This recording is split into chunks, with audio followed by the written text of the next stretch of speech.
Staying ahead of the curve is crucial to being the best. Knowing when you've got certain things in place that are already the best can be more crucial.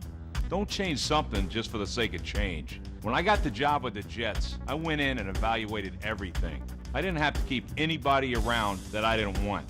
I could have thrown out the entire football staff. After meeting with the coaches that were still there, I realized that I wanted and needed some of those guys for my staff. They were the kind of coaches that I want to work with. Why the hell would I get rid of them? I asked a few to stay, and I was lucky they did. The Jets organization already had the best facilities in the NFL. They spared no expense when it comes to things that benefit the players. Nothing to change there. I did, however, change some of the old policies that I felt adversely affected the team. A lot of teams muzzle their players when it comes to the media. They might designate one or two guys to speak for the entire team. Since I'm confident that every single coach and player we've got are all on the same page, I'm not afraid to let anyone and everyone talk to reporters. And in New York, we probably got more than anywhere in the country. I have one rule. If a player is going to give an interview, he's got to mention 2 of his teammates and 1 coach. By week 12, he's got to mention 5 teammates, 1 coach, and someone else in the organization. That breeds goodwill. When a guy picks up the newspaper and sees that his teammate talked about him publicly, praised him, or gave him credit, he's going to work even harder to make his teammates continue to look good. Innovation to me is all about finding something that isn't working and fixing it. It doesn't have to be a new invention or some new age philosophy. It's just plain old common sense sometimes. Be willing to adapt and change. Don't be too damn stubborn. And when it is broke, go fix it.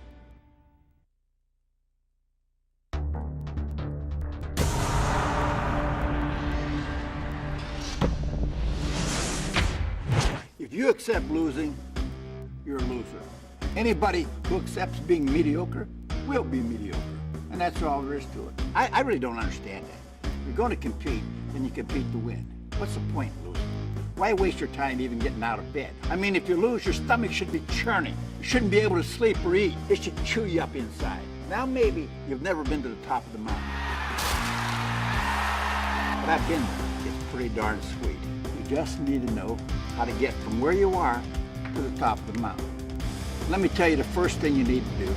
Aim to win. Don't accept defeat. Not for 1 second. Not even when you're playing checkers or poker with your buddy.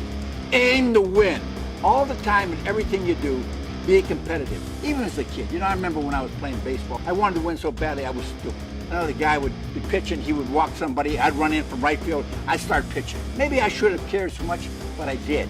I wanted to win. You're not going to achieve everything you want tomorrow. You have to work at it. But remember this, our goal ultimately is victory. If you take the small steps that are necessary to succeed, so you wake up early, you eat right, you dress right, you do the little things, you start feeling like a winner. The big things, they're going to take care of themselves. You believe you can win, you will win.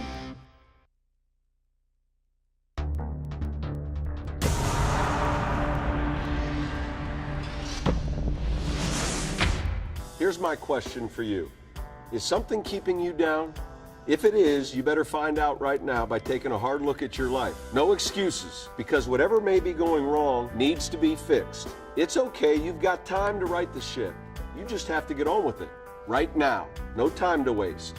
Our first year in New Orleans in 2006, immediately we looked at how we practiced, how we lifted weights, how we traveled, and what hotels we stayed in, all the way up to playing the game.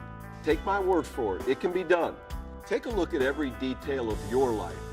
What you eat, how your desk looks, what you're wearing. You need to reevaluate all of it. You need to create an environment for yourself that breeds success, that makes you feel good, makes you feel like a winner, like you're capable of doing anything and accomplishing any goal you set your mind to. It's not enough for you just to get by. Your potential is much better than just getting by. And now is the time to step up. Get off your ass today and take action, as if there's a closing window of opportunity. When something in your life is not working, you identify the problem by examining the details and fixing it. It's never a question of whether you can or you can't do it. You have to want to do it. Set the bar high. There's an even playing field when it comes to desire. When you set your personal expectations too low, you create an excuse to fail. So once again, change what is not working and set your expectations high. Live with a sense of urgency by putting these practices to work. And I can tell you right now, it will not be long before your accomplishments reflect this effort. The answer is in executing the details.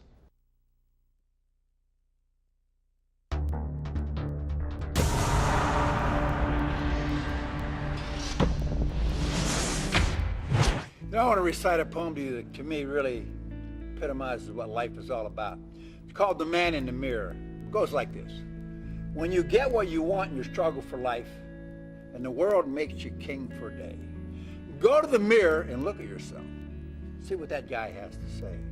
For it isn't your husband, mother, father, or wife on whose judgment you must pass, but the one who counts most in your life is the one looking back from the glass.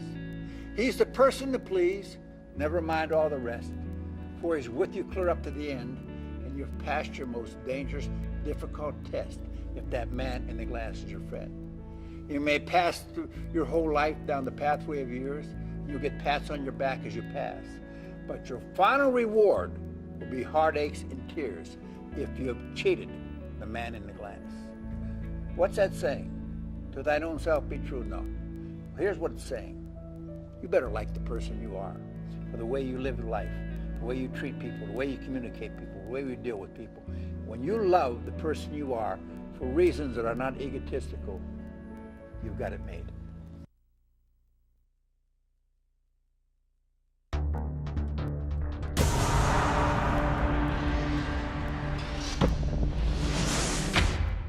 If you don't believe in yourself, nobody else will either. Confidence is not the same as arrogance.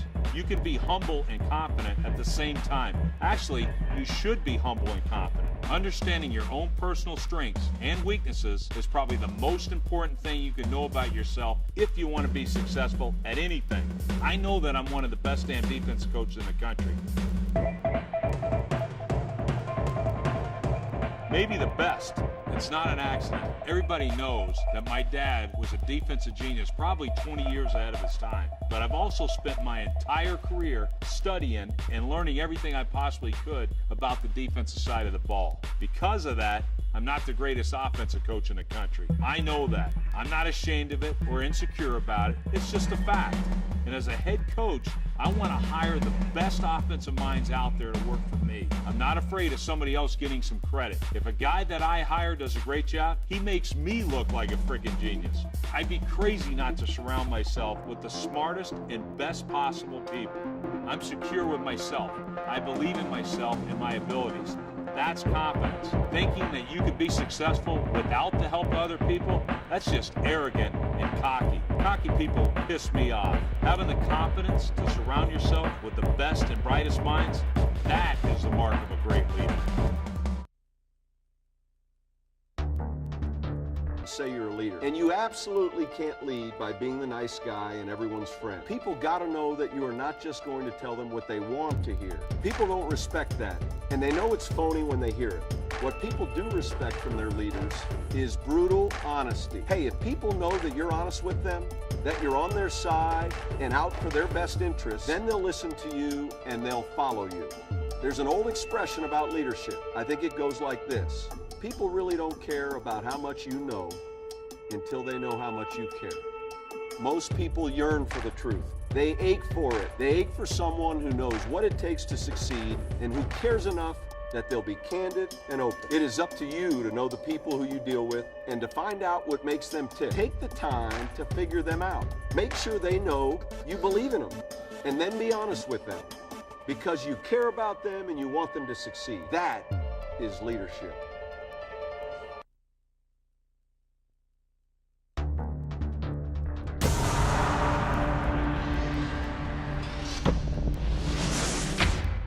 You know, life is not always what you want it to be, it's what you make it. And there are no shortcuts. You have to make the effort. If you're the guy whose job it is to put the nuts and bolts on a tire, and the tire falls off the car, hey, don't tell me I'll do it better next time. You know why? There might not be a next time. You might be out on your butt. You didn't do your job. You know, if a wide receiver comes to me after he drops a pass, hey, coach, I dropped that one, but don't worry, I'll catch the next one. I don't want to hear that. I don't want to hear anything. Get back out there and do your job. And always do it to the best of your ability. No excuses. No hanging your head. Don't ask for mercy. Don't give mercy. Fight for what you want. Don't expect favors from anyone, because if you have expectations of what other people are going to do for you, you're going to end up mightily disappointed. When you want you have to take. You have to earn it, and you have to work your butt off. And that's what I learned in life. You wait around looking for a handout, you know what?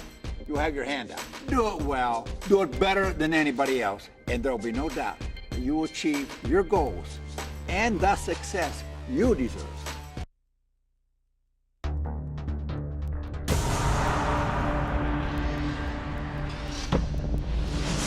History is not an excuse for failure. You may have had some hard times, and you may think you're stuck in the muck. You know, it's easy to tell someone, imagine themselves as a big success. And then once you visualize your success, you can attain it. Yeah, well, it takes a lot more than that. Because if you've had nothing but tough times, I don't know how easy it is to just close your eyes and imagine fulfilling your dreams. That's unrealistic. So don't go that far. If you're down, set a realistic goal and meet it. Concentrate on small steps. Look to tomorrow and then the next day, not 6 months down the road. Make today count. Now, you may look at me and say, how can you relate to me? You're a Super Bowl winning head coach. You're damn right I am. But let me tell you something. When I took this job, no one was talking about us winning a Super Bowl championship for the New Orleans Saints. They were talking whether or not we could play in the same stadium that was home to thousands of Katrina victims. They were talking about whether or not we continue the decades-long losing tradition of the Saints. They were talking about how quickly I'd be canned. We had every excuse in the book to fail. A city in trouble, a franchise with no winning tradition. But you know what we did first? We stopped talking about the excuses. We had a rule, blame nothing on the hurricane. Nothing, not even if Katrina was really to blame. No excuses. History was no excuse. You don't let history make you. You make history. We decided to forge ahead, one step at a time, putting together a winning plan, a winning organization, create an atmosphere, have a game plan, one day at a time. Success today becomes tomorrow's objective, but the day you claim is today, right now.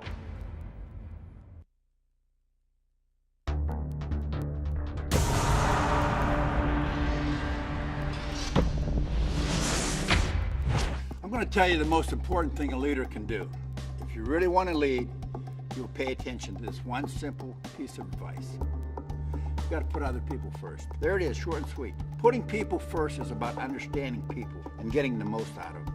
It helps them because they feel invested in the process. And it helps you because it will make your objectives, whether it's business, family, athletics, academics, more attainable. You make it so that everyone, from the person who sweeps the floor in the morning to the person who runs the office, everybody understands that they are vital to the cause.